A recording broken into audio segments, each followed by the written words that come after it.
Inaakusahan ko yung unang ginang. Hindi sumasagot. Kung hindi guilty si Lisa Marcos, o nagsisinungaling ako, edi sinagot na nila. No matter how they will try to control, kinokontrol nila yung mainstream media para hindi lumabas. Kasi takot sila walang isasagot eh.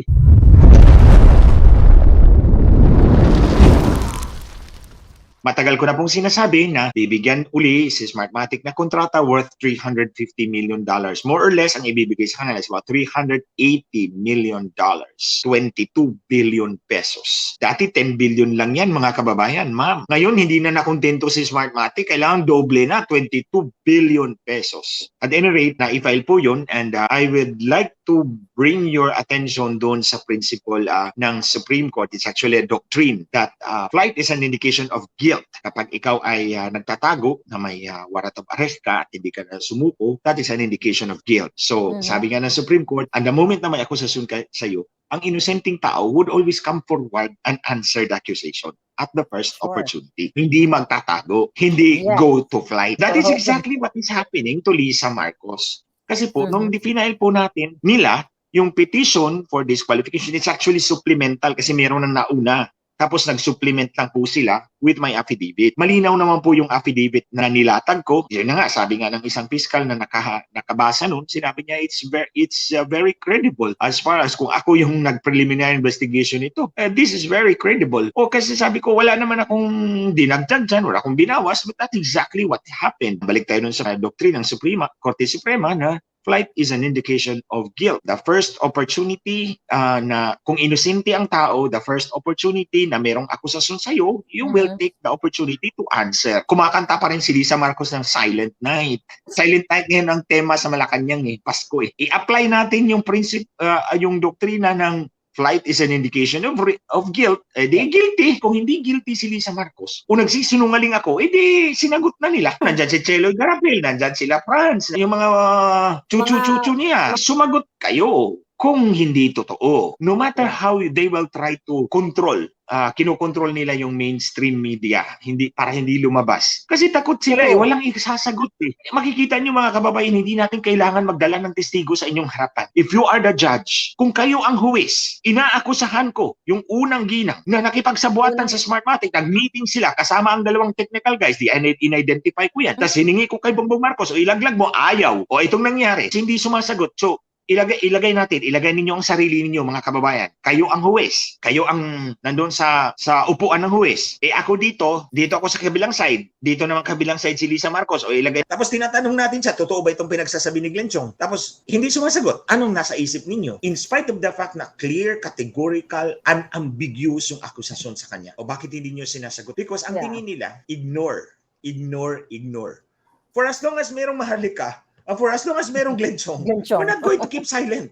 Correct. We will keep fighting for our country, for our future, for our dignity as a people. Hindi kami titigil kahit you will ignore us. Because one day, we will get our breakthrough. Whether you like it or not.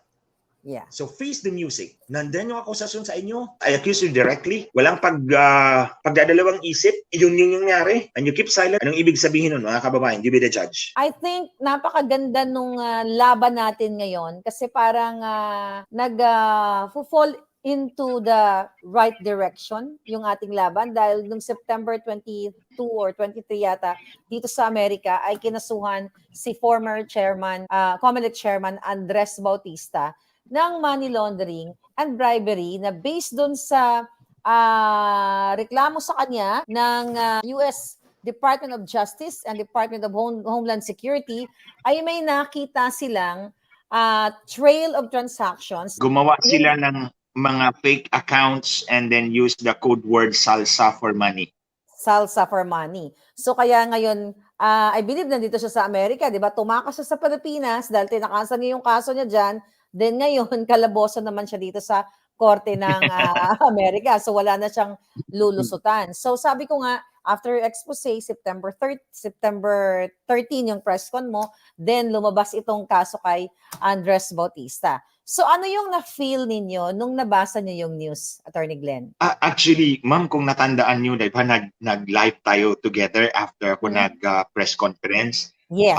The one na, yung una kong interview after that, kayo yun. Kayo yung dalawa. Yeah, tayo. Kung natandaan niyo, sinabi ko sa inyo, I talked about a pastor na kaibigan ko. Sabi ko sana nung March Yes. pa ako lalabas. Mag-execute na ako ng affidavit, mag-press conference ako, ibubuking ko, ibubulgar ko si Lisa Marcos because this is not right. Hindi siya morally right. Tapos, ang sabi ng pastor, no. Paulit-ulit yung sinabi niya, no, this is not the right time. Then, September 5, tumawag ulit ako sa kanya, and then sinabi niya, hallelujah, this is the right time. Go ahead.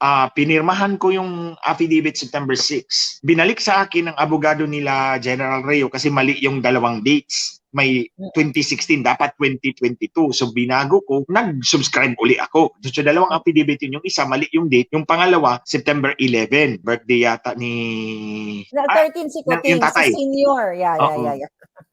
Tapos nag-press conference kami ng birthday ni Kuting. Pero hindi ko yon sinadya. Sila yung nag-organize noon. So September 12 na i-file yung affidavit. September 19 pinailan si Bautista. So September 7 days. You see, 7 is a number associated with God. So sa lahat ba naman ng araw, bibigyan ka ng Diyos ng 7 to reinforce what you have done. To reinforce what we have done. Nung final namin yun, September 12. Kinasuhan si Bautista September 19. So 7 days apart. I mean, it could be done in 5 days, in 6 days, but why in 7 days exactly? A number that's associated with God. Actually, mga kababayan, nung sinabi ni George Garcia na magbuo siya ng fact-finding investigation or fact-finding investigating body, dyan sa COMELEC, sabi nga niya 12 daw yung members and then credible daw yung mga tao. Excuse me, George, basta galing sa COMELEC, walang credibility. Kahit ano pang sasabihin mo, George Garcia, kahit sino pa dyan, galing sa COMELEC, walang credibility. Kayo yan kayo yung sindikatong nagsasabuatan para daya yung sambayan ng Pilipino. So don't talk about credibility because anyone in COMELEC has no credibility at all. That's the premise. Walang sino man dyan sa COMELEC maliban na lang siguro sa janitor kasi walang kinalaman talaga yung janitor dyan. I'll be very fair. Mga janitor, mga gwardya, walang kinalaman yan. The lowly people, wala. Pero pag sinabi mong direktor, kakonsabo yan dyan. Pugad na mga mandaraya ang COMELEC. So walang tinino man dyan. Above the low rank and file, ang mga directors and above, may kredibilidad na mag-imbestiga kay Andres Bautista. That's the first thing na isipin natin. Pangalawa, anong purpose ni George Garcia? Well, sanitation, deodorizing the odor, eliminate the odor, the bad odor of Andres Bautista. Lilinisin yun para lumabas na hindi naman pala totoo. Para hindi ma-disqualify si Smartmatic. Kasi po, pag nadiin si Andres Bautista, kasama si Smartmatic kasi pareho yan kumbaga si Andres Bautista yung isang kamay, si 4 key officers of Smartmatic yung kabilang kamay. Hindi naman pwedeng isang kamay lang ang magbigay, walang tatanggap. So, kung tumanggap si Andres Bautista, na nagbigay sa kabilang kamay. So, si Andres Bautista yung sa kanan, yung sa kaliwa, yung 4 na opisyal ng key officers ng Smartmatic. Hindi lang opisyal, key officers ng Smartmatic. Imagine mga kababayan, ma'am, gumawa ng mga faking accounts. Bank accounts, fake bank accounts, gumamit ng code word na salsa para sa pera. Anong ibig sabihin nun? Masama ang intensyon. Suhol talaga yun.